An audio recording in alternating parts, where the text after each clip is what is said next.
Let's start by creating a custom Edge global. Before we get started, let me paint a scenario.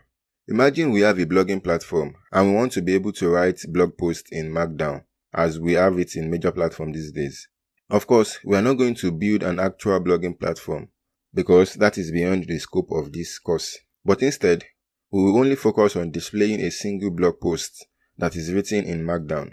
Yeah, I am displaying the single blog post directly on the home page. And in the welcome view, we display the blog post.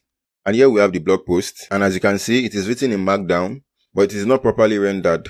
So to be able to render the markdown, we will be creating a markdown global. To create globals in AdonisJS, there are two places we can do that.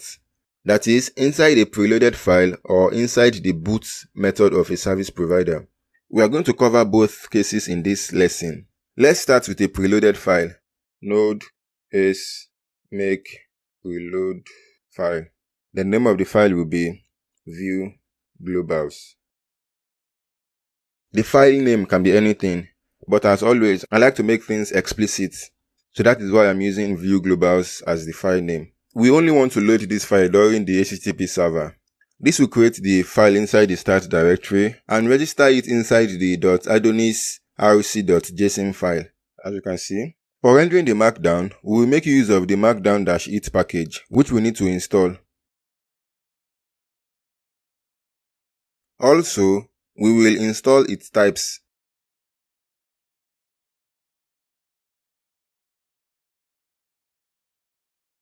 Now, we can create the markdown global. To create an Edge global, we need to first import view. Let's also import the markdown package. Now we can create the global using the global method on the view.global. The global method accepts two arguments. The first one is the name of the global. We will simply call the global markdown. Then the second argument is the value, which can be anything. But in our use case, it will be a function. The function will accept a required argument, which will be the markdown or the content that we want to render, and we will call the argument content, which will be a type of string.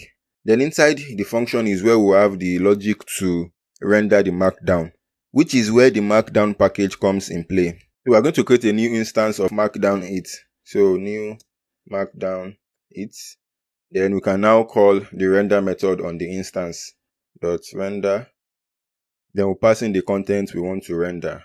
So at the point of using the markdown global, we will accept the content, which will in turn pass to the render method of the markdown package. Since this is one line, we can simply just do it this way. Now, let's make use of our new markdown global. Markdown. Then the content will be this. And since this will be rendered in raw HTML, we need to make use of the triple curly braces. Let's head over to the browser and test this out. I'm going to refresh this. As you can see, the blog post is now looking good because the markdown has been properly rendered. So that is how to create custom Edge globals. You would notice one thing though. Every time we make use of the global, a new instance of markdown-it will be created. This isn't really bad, but we can improve this by making use of the AdonisJS IOC container. So how might that be? Let's head over to the app service provider. But first, let's comment this out because the preloaded file implementation takes precedence over that of the boot method. I'm going to copy this app provider. Then inside the boot method is where we will add the logic to create the global. Of course, we need to import view, and instead of importing it at the top, we're going to make use of dynamic imports inside the boot method because we will only be able to access the IOC container bindings only after the application has been booted and ready. And inside the boot method, the IOC container is ready to be used. So const view equals await import at ioc:\adonis/core/view. And we want to grab the default export.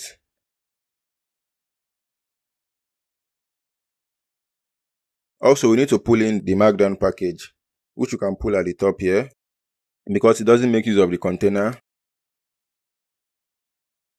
If we head back to the browser, everything should still work as before. And sure, it does. This is basically what we have before inside the preloaded file, where we are creating a new instance of markdown 8 every time we make use of the global. Now let's refactor this so that we don't create new instances every time we make use of the markdown global. To do that, first we need to register a binding inside the register method. This.app.container.singleton. So instead of creating a new instance every time we are making use of the markdown as we were doing before, we will create a singleton instead, which will be invoked only for the first time, and then the cached value will be used subsequently. The name of the binding will simply be markdown. Then the second argument will be a callback, which will simply return an instance of markdown 8. So new markdown 8. We can streamline this. So instead of having to import this first at the top, then use it here, we can simply just do require markdown 8 like this. Then we can get rid of this. So yeah, we are simply doing the same thing, but somehow shorter. Now, we can make use of the binding inside the boot method. But before we do that, let's inform TypeScript of our new binding so that we will have IntelliSense support. To do that, we need to update or merge our new binding to AdonisJS container bindings. We can do that by creating an ambient module.